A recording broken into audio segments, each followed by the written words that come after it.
Un quart d'heure, c'est maximum 30. Non. Je sais que tu peux faire une journée entière. Monsieur le Président, chers collègues, tout d'abord, je voudrais féliciter l'ensemble des membres de la Chambre et du Sénat qui ont participé aux travaux de la commission spéciale chargée de réfléchir à ce que pourrait être une réforme fiscale.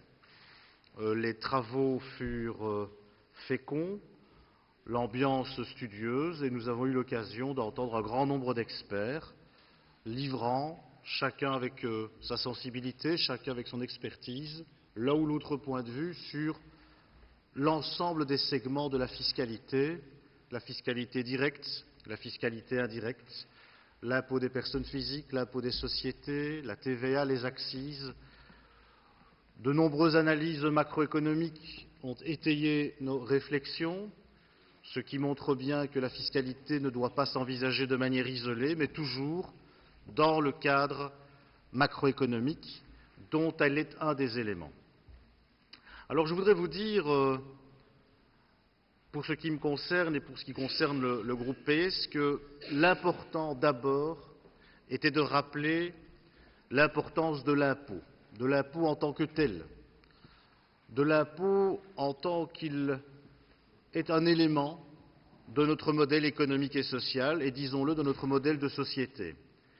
Car si certains ont pu à un certain moment chercher à aller très rapidement dans les aspects techniques de la fiscalité, il nous a paru nécessaire, nous, groupe PS, de rappeler que l'impôt, ça n'est rien d'autre qu'un prélèvement obligatoire, c'est vrai, effectué par une autorité publique, qu'elle soit nationale, communale, provinciale, régionale, en vue de financer des besoins collectifs. C'est un choix de société, c'est un choix politique. On pourrait très bien imaginer une société sans impôts, on pourrait très bien imaginer une société où il appartiendrait à chacun de faire face, seul, à tous ses besoins, en ce compris des besoins fondamentaux comme le fait d'assurer la scolarité de ses enfants. Et je crois qu'il est important, dans le débat qui nous occupe, de rappeler la légitimité de l'impôt. Alors évidemment, ici, tout le monde n'adhérera pas à ce postulat, je peux le comprendre, mais c'est le nôtre. Et de ce constat de départ, de cet axiome de départ, découle évidemment toute une série d'autres implications, comme par exemple le fait de ne pas confondre les cotisations sociales et les impôts.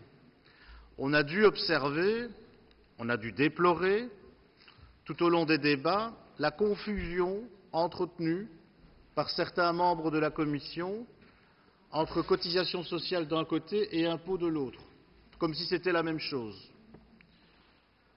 Ce n'est pas la même chose. Les cotisations sociales payées par les travailleurs et les employeurs servent à financer la sécurité sociale. Autrement dit, cette assurance légale obligatoire qui couvre les risques liés à la condition de travailleur. Le risque de perdre son travail, l'assurance chômage, le risque de tomber malade, l'assurance soins de santé, le risque d'avoir un accident durant sa vie professionnelle, l'assurance loi, assurance accident du travail, le risque de perdre sa capacité économique, ou plus exactement le risque lié à la perte de capacité économique, et ça ce sont bien évidemment les pensions. Et les cotisations sociales, la sécurité sociale, c'est un des éléments du point d'équilibre entre d'une part les travailleurs et d'autre part les employeurs. L'employeur, en échange du travail fourni, verse un salaire, mais il cotise aussi à la sécurité sociale pour assurer le travailleur contre un certain nombre de risques. C'est ça les cotisations sociales, c'est ça la sécurité sociale.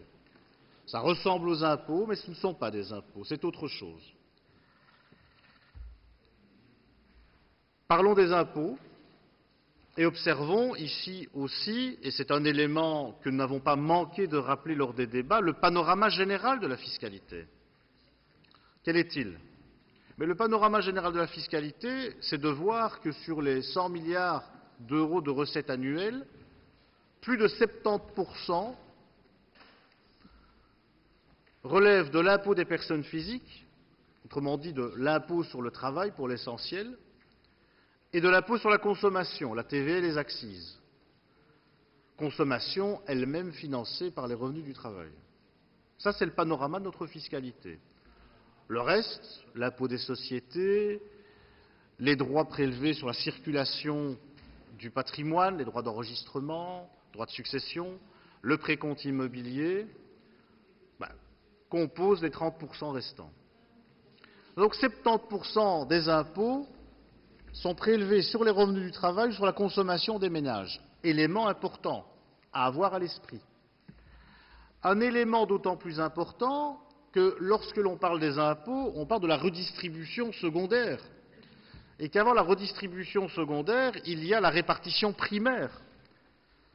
Lorsque l'on observe la part des salaires et la part des bénéfices en rapport avec la richesse produite sur base annuelle, les dernières études montrent une part des salaires de l'ordre de 50%.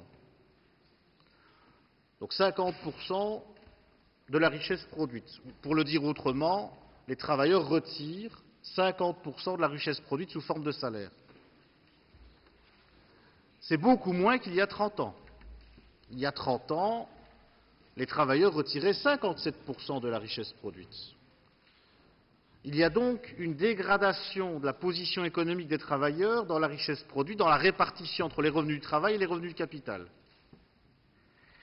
Et à cette dégradation économique, qui est due à la financiarisation de l'économie notamment, s'ajoute un déséquilibre fiscal.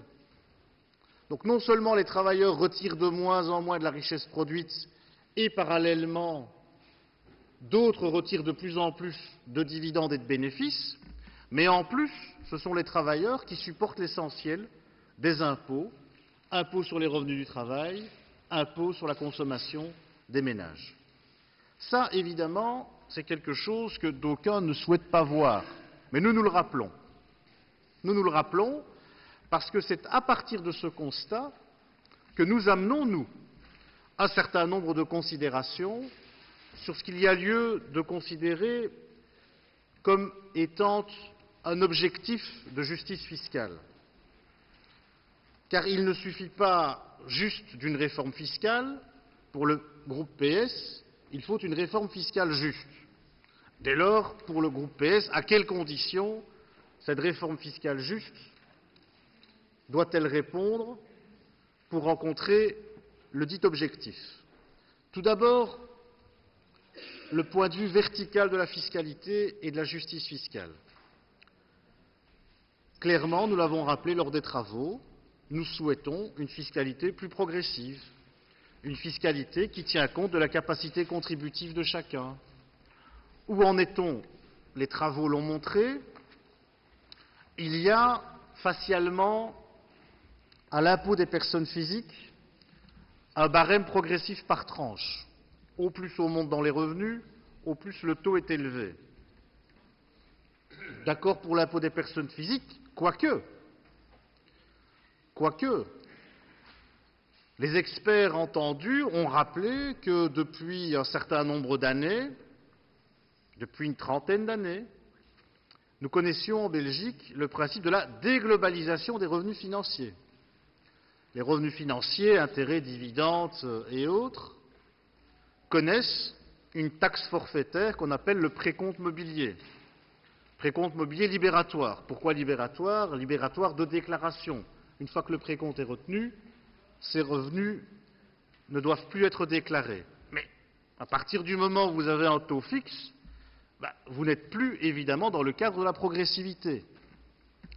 Et certains ont plaidé, et pas des gens de gauche, des experts qu'on placerait plutôt à droite, ont plaidé pour une reglobalisation des revenus. Alors évidemment, on entend tout de suite certains dire « Ah oui, mais ça veut dire qu'on va taxer à 50% des revenus qui aujourd'hui sont taxés à 25%. » Rien n'empêche d'accompagner une globalisation d'un relèvement de la quotité exemptée ou d'un allègement de la fiscalité sur les revenus du travail, mais j'y reviendrai. Deuxième point, s'agissant de l'enjeu de la progressivité, de la justice verticale, le constat de ce que les impôts indirects prennent une place de plus en plus importante dans notre panorama fiscal, la TVA et les accises. Et d'ailleurs, je comprends à ce sujet qu'à l'occasion de certains conclaves où il faut trouver des moyens, certains se précipitent sur ce genre de pistes. Oui, ce sont des impôts injustes. Vous comprendrez que pour le groupe PS, la TVA n'est pas l'impôt le plus juste qui soit. C'est un impôt régressif. Au plus on monte dans les revenus, au plus le rapport entre la TVA et le revenu diminue. C'est le contraire de la progressivité. Et donc clairement, lorsque l'on entend certains proposer des switches où on diminuerait par exemple les cotisations sociales ou l'impôt sur les revenus et on le compenserait par de la TVA, c'est évidemment un schéma dans lequel on ne peut pas s'inscrire. Ce serait renforcer le caractère injuste de notre fiscalité et ce serait aller vers une fiscalité moins redistributive. Donc, il y a des choses à faire en matière d'amélioration de la progressivité. Certains ont émis un certain nombre de propositions, de solutions. Eh bien, disons-le, selon nous, elles ne manquent pas d'intérêt. L'autre point de vue, c'est la justice fiscale horizontale. Là, c'est l'idée que si on doit à un certain moment asseoir une fiscalité sur des revenus, que ce soit des revenus du travail, que ce soit des bénéfices d'entreprise, ou sur de la consommation, ou sur toute autre assiette, encore faut-il veiller à ce qu'une fois qu'on a défini l'assiette, que cette assiette soit la plus large possible, qu'il n'y ait pas ici ou là des échappatoires, car ce serait altérer le principe de la justice fiscale horizontale. Et là, à nouveau, il nous a plu, à nous socialistes, de rappeler le problème de la lutte contre la fraude fiscale. Des améliorations ont incontestablement été apportées à l'occasion de cette législature. Il faut s'en réjouir. On a enfin pris le taureau par les cornes. Et le secrétaire d'État, qui est venu s'en expliquer, nous a bien montré le tableau de bord de ces objectifs de début de législature et de ces réalisations. Elles sont nombreuses. Mais on doit continuer. Et nous le disons à cette tribune. Oui, la lutte contre la fraude fiscale est une priorité et doit rester une priorité. Elle l'est parce que nous en avons besoin pour nos finances publiques, ne le cachons pas, mais elle l'est surtout parce qu'il n'y a rien de plus injuste que la fraude fiscale.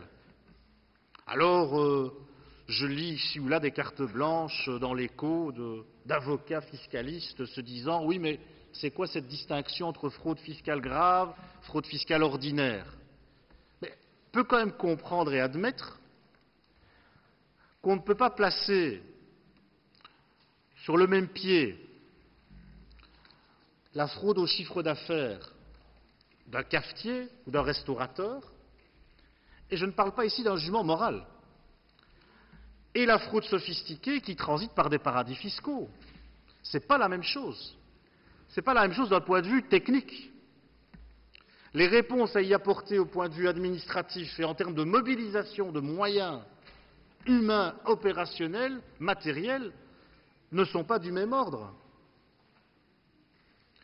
Et oui, il n'y a pas de difficulté pour ce qui nous concerne à dire qu'on doit en faire plus contre la fraude fiscale en général, mais contre la fraude fiscale sophistiquée, que je continue à qualifier de grave ou organisée, très certainement. De la même manière, toujours sur le plan de la justice fiscale horizontale, nous connaissons en Belgique un certain nombre de segments qui bénéficient de régimes tout à fait privilégiés, voire même uniques à l'échelle européenne, comme par exemple la fiscalité des plus-values.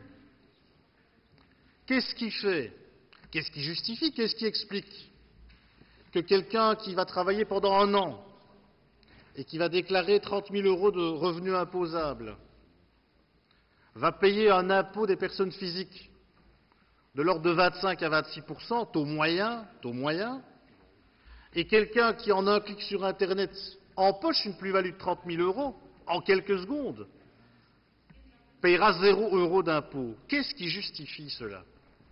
Ne peut-on pas, à un certain moment, chez certains collègues, se dépouiller de certains réflexes idéologiques, voire dogmatiques, les empêchant de faire avec nous ce constat?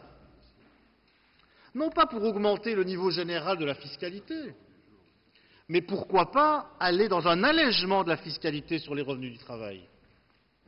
Et il me semble là qu'il y a des terrains d'entente, mais compensés par une fiscalité plus adaptée, notamment sur ce type de revenus que certains appelleront gains en capitaux, que j'appelle revenus dès le moment où on s'en fait une habitude, et qui permettrait de dégager des moyens nouveaux et d'aller très certainement vers plus de justice fiscale.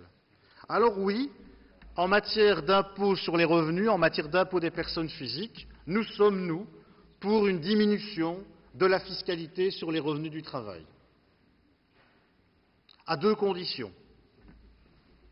La première, c'est que dans un cadre budgétaire difficile, il faut aller à l'efficacité.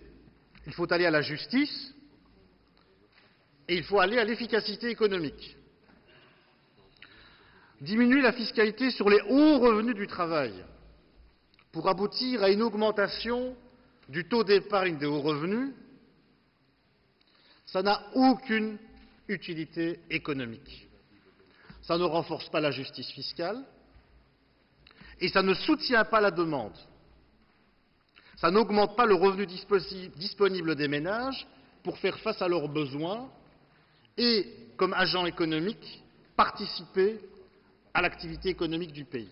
Dès lors, premier élément, première condition, pour nous, l'allègement de la fiscalité sur les revenus du travail doit cibler en priorité les bas et les moyens revenus du travail. Deuxième condition, un cadre budgétaire neutre. Pourquoi? Dois-je vous faire un dessin? Dois-je rappeler par où nous venons de passer et où nous sommes encore dans la trajectoire budgétaire? Le gouvernement, il faut le saluer, au prix d'un énorme travail, au prix de beaucoup de courage, est en train de nous faire sortir de la crise budgétaire profonde engendrée par la crise financière. Ce ne sont pas les travailleurs, ce ne sont pas les contribuables, et je n'en doute pas, ce ne sont pas les responsables politiques non plus, qui ont voulu cette crise financière. Mais elle nous a coûté beaucoup d'argent. Et il a dès lors fallu faire face à un assainissement budgétaire indispensable pour ne pas nous retrouver dans l'effet boule de neige, collègue Depré, que vous avez certainement connu, vous avez plus d'ancienneté que moi. Et donc il fallait faire ce travail. Je ne voulais pas me montrer désagréable. Donc cadre budgétaire neutre. Ça veut dire que ce que l'on diminue d'un côté, il faut pouvoir le compenser d'un autre.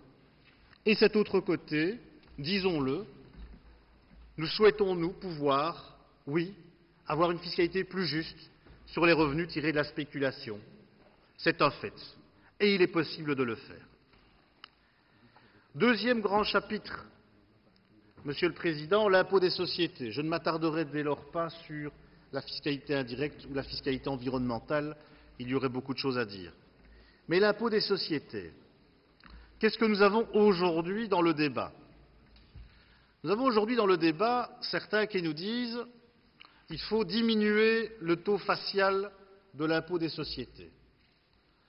Il faut le diminuer de manière générale. Donc ce qu'on appelle une réduction linéaire. Est-ce la bonne option? Est-ce la bonne option de développer une politique fiscale qui ne récompense pas les comportements vertueux en matière d'investissement productif, en matière de création d'emplois ou de maintien d'emplois, qui finalement dit « je vous fais une fiscalité au rabais, mais je ne vous demande rien en échange ». Il n'y a pas de donnant-donnant. Nous l'avons vu avec les intérêts notionnels. Les intérêts notionnels s'apparentent à une réduction du taux linéaire. D'ailleurs, l'ancien ministre des Finances le présentait comme cela. Il disait « moi, avec les intérêts notionnels, je ramène le taux d'impôt des sociétés à 26%. »